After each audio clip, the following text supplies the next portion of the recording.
Hello everyone, and welcome back to my channel.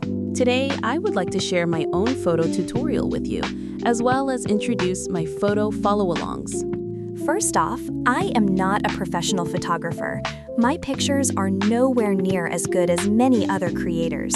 However, I hope some of my techniques in Infinity Nikki photography helps or inspires someone.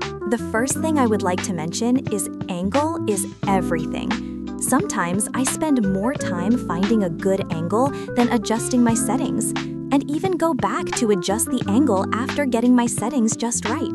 Two angles of the same photo setting can set two entirely different moods.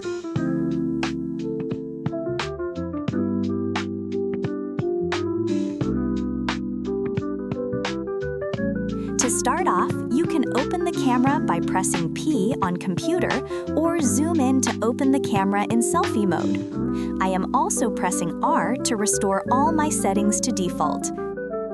I should also mention I am using a computer, so controls will be different on other devices.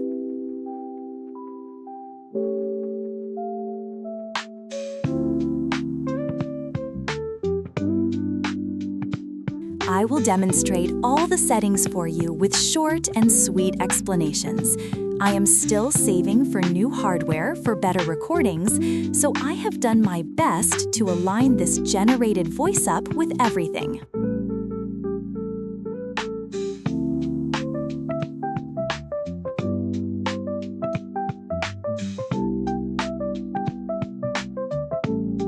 In the first tab of your camera are the most basic settings.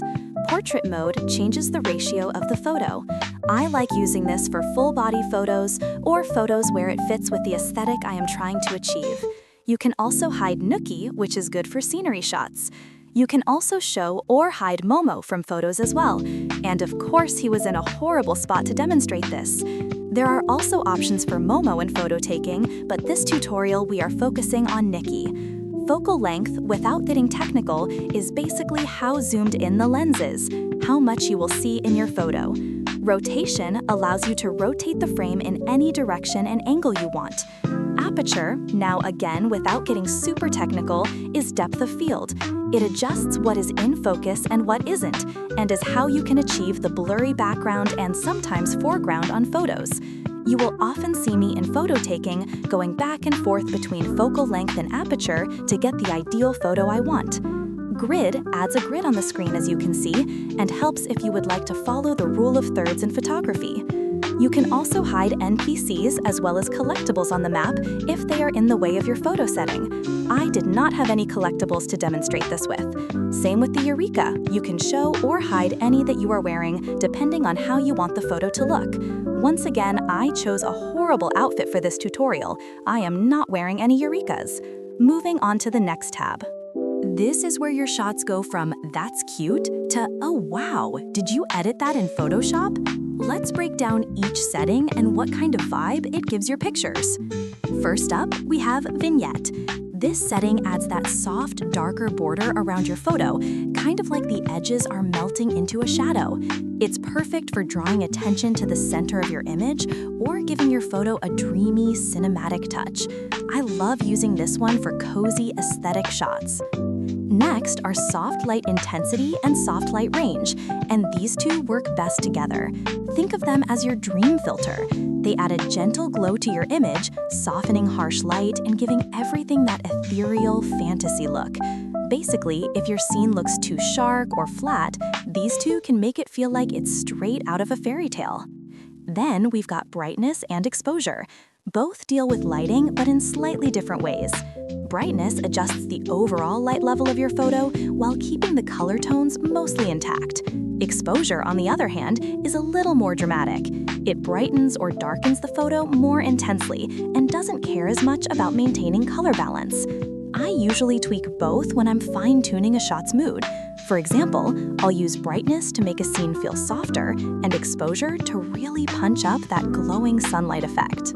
Now, let's talk about contrast. This one's a personal favorite of mine, especially for night or fantasy shots. Contrast adjusts the difference between your light and dark tones. Crank it up and your photo will pop with deep shadows and bright highlights. Lower it, and everything becomes more muted and soft. High contrast is amazing for dramatic looks, while low contrast is perfect when you want something calm and misty. Then there's saturation and natural saturation. These control how vivid your colors appear. Saturation boosts everything, adding more color, more life, more wow. Lower it, and you get that dreamy, washed-out vibe. Natural saturation does the same thing, but in a gentler way, keeping the tones more realistic. I reach for these when the in-game lighting just isn't giving me the colors I want. Sometimes the world looks a little too flat or dull, and bumping these up helps bring the magic back. Finally, we've got highlights and shadows. Highlights affect the lighter parts of your photo, like glows, reflections, or pale skin tones, while shadows deepen or brighten the darker areas. Honestly, I don't use these two as much as the others because the changes can be pretty subtle, but they're great if you want to fine-tune the balance in tricky lighting situations. It's one of those small tweaks that can lead to big payoffs once you get the hang of it. So, to sum it up, this tab is all about bringing your creative vision to life. Play around with these settings, experiment, and trust your eye. Whether you're going for a soft pastel fairycore look, a dramatic midnight fantasy, or a cozy glowing cottagecore vibe, these tools let you craft the perfect atmosphere for your Infinity Nikki photo shoots. The camera settings are just the beginning. Now that you've got the camera doing exactly what you want, it's time to move Nikki into position, adjust the lighting, and add the finishing touches that bring your photo to life. Let's start with the Pose tab. This is where you choose how Nikki is standing, sitting, or moving in your shot.